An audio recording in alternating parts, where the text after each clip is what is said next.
Hey, Eagle fans, I'm Thomas Mott. Welcome into Philadelphia Eagles Now. Before we get into today's linebacker group breakdown, you guys have loved this series we've done so far on the channel. We did wide receivers a couple of days, like a week ago. We did running backs 2 weeks ago, and we do a full breakdown of each position group. Before we get into that, make sure you guys use the hashtag Eagles down below and get your mailbag questions in. We're probably going to do a couple of mailbags this weekend, and I want to answer your question. I answered a lot of people's question in the last mailbag video, but some people still have not gotten theirs on the show, and so ask a good one using the hashtag Eagles down below in the comment section right now, and more likely than not, I'll pull it for an upcoming video.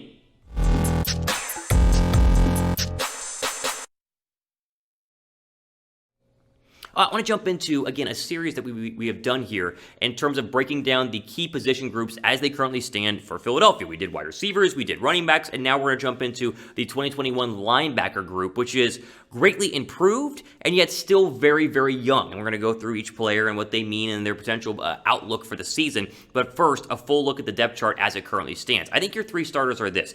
I think Eric Wilson's going to go ahead and be the will linebacker on this team. That's what he's done a lot and obviously did during his time with the Minnesota Vikings. I think you're going to have T.J. Edwards probably go ahead and be the starting middle linebacker on this football team, and then Alex Singleton on the outside. But there are a lot of guys behind them who are young and I'd say exciting to potentially have a starting linebacker spot in their future, depending on what Singleton and Wilson and Edwards go ahead and look like. So there's your current depth chart. Not going to change a lot. It's probably what you're going to go ahead and have. And a lot of these guys are going to be competing for playing time, and the others who won't be starters or rotational guys will be back over to special teams. Let's start with the number one linebacker on this team, and he's never played it down in a Philadelphia Eagle uniform. It is Eric Wilson, who was signed by the Eagles this offseason via the Minnesota Vikings, and he will be the best linebacker on this football team. That's the expectation for him going into 2021. He's probably the best linebacker Philadelphia's had in a very, very long time. I mean, you go back to D'Amico Ryans for a little bit, but he was older. You go back to like a Michael Kendricks on the outside, but he was in here for very, very long. Like, they've not had a lot of elite linebackers. I'm not saying that Wilson is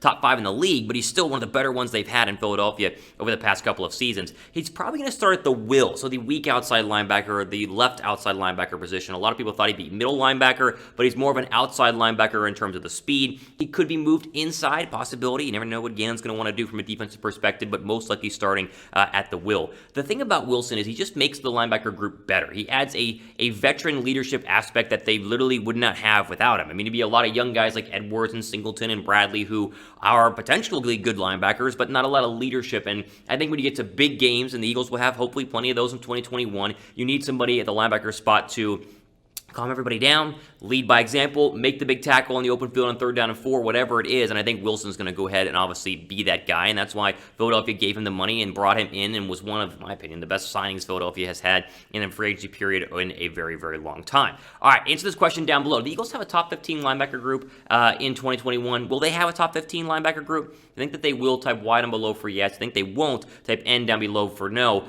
I hope it's top 15. It won't be top 5. I don't think it'd be top 10, but they have a chance to be top 15. I think maybe yes. Give me your thoughts down below right now.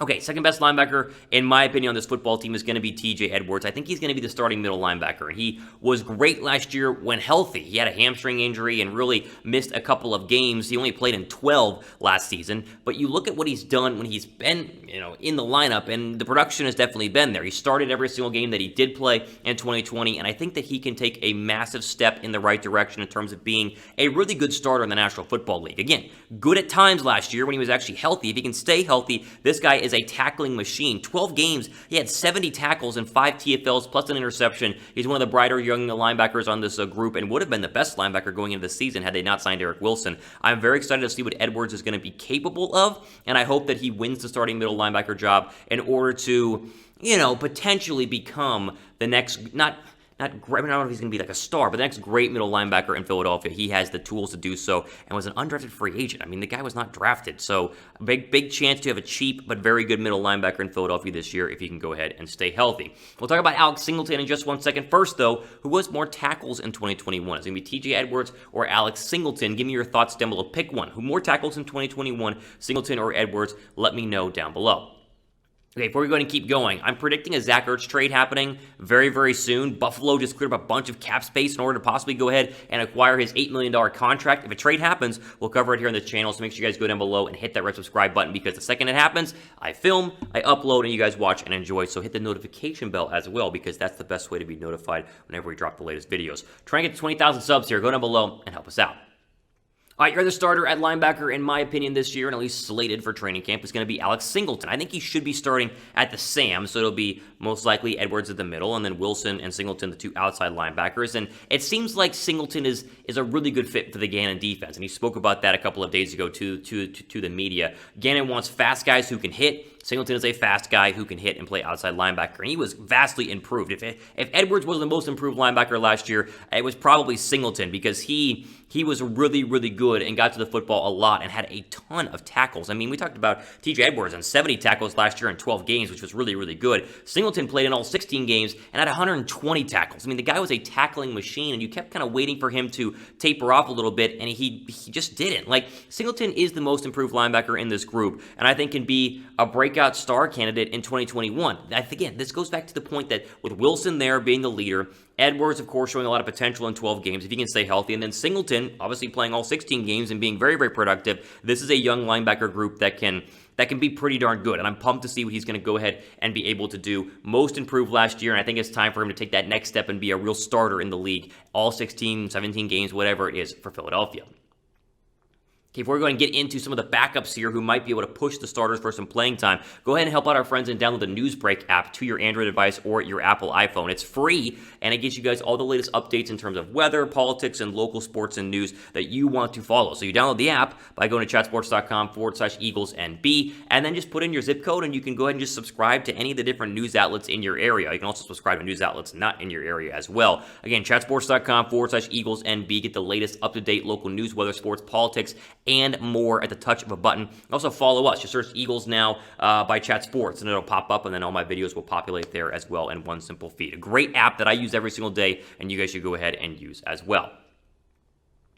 Let's get into some of the backup linebackers here who I think have some good upside and could push the starters for some playing time or start if there were an injury, and there were a lot of injuries last season. We'll start with Shaun Bradley, who is, to me, the most exciting young guy, and I talk about young guy, like younger than Edwards or Alex Singleton, because he has the potential to be a great player eventually at the linebacker spot. Needs a little bit more production because there wasn't a lot in 2020, and just really needs more reps. Like, he seemed a little lost out there when he was forced into playing time at certain points during the season. A full offseason is going to be great for him. Already has great depth. He will be a special teamer, but Bradley can be a guy who, if he can play more and get more snaps, might be able to produce as he did at Temple when he was like their leading tackler for all 4 seasons or whatever it was. I mean, the guy was really, really good as a Temple Owl. When we showed the tackles last year, only 15. I mean, the guy played in 15 games but didn't really actually play a lot. Like, he hardly ever got actual linebacker snaps. He's young. He's raw. He was a very late round draft pick in 2020, and I think that with a little bit of molding, Gannon might have a potential future star at the defensive position in terms of a linebacker, but he's still very raw and has a long way to go. Someone who was even more raw last year and played way less than he should have was Davion Taylor, the third-round kind of safety hybrid linebacker who I was kind of it was just odd they took him in the third round. It's like, is this guy going to start? No. Okay, so what is he going to do? Like, it was just a very weird overall draft pick. Mostly played at a special teams as a rookie. He didn't have to fight to earn playing time because they drafted another late-round rookie this year in Jacoby Stevens, and so he's going to be pushed to go ahead and make the roster. And he's obviously guaranteed a roster spot because he's a third-round draft pick just last year, but he has a long way to go in order to start getting actual production. He played in less games than Bradley, but had still 5 less tackles and 0 TFLs. I mean, the guy just never got on the football field, and they would rather have Bradley out there than Davion Taylor from a linebacker perspective. So a weird head-scratching draft pick by Howie Roseman that did nothing in 2020, hoping he can push and start and maybe get some playing time here coming up in 2021. Now, those are the main linebackers you need to keep your eye on. Here's the list of 4. These are the other guys who are going to be just competing for playing time and trying to make the roster. Jannard Avery was the pass rusher they traded with a 4th-round draft pick for Cleveland, who's now converting to linebacker, so that's a long way of, learning how to play coverage, essentially, and we'll see what he's able to do. And then you got other guys who are just going to be practice squatters or, special teamers like Rashad Smith, Jacoby Stevens, who was a draft pick, and then a guy like Patrick Johnson as well. Nothing in that group of 4 is very exciting besides Avery, but obviously you need depth at linebacker, and so we got to at least mention their names here in order to complete the full, linebacker depth chart preview. Now, if we go ahead and rate the Eagles linebacker room right now from a scale of 1 to 10. We talked about the wide receivers in the past, talked about the running backs in the past, 2 groups that have gotten a lot better. I think the linebackers can be very much improved. There's still a lot of room for that improvement, but give me your rating level of the Eagles linebacker right now in terms of the room from a scale of 0 to 100. Like 0 being they're terrible, the worst in the league, 100 being they're the best in the league. I would probably go at like a like a 65 or a 70. I think they have a chance to be good, as we talked about, but have a long way to go. I'm excited to see what they can do this year, and obviously we'll cover it on our videos every single day. Ultimately, up for today on Philadelphia Eagles Now. Again, I'm your host, Thomas Mott. Make sure you guys are subscribed, because if there are any changes or any trades, like the Zach Ertz one I've talked about, we'll cover it here on the channel. But again, Thomas Mott signing off. To the rest of your day.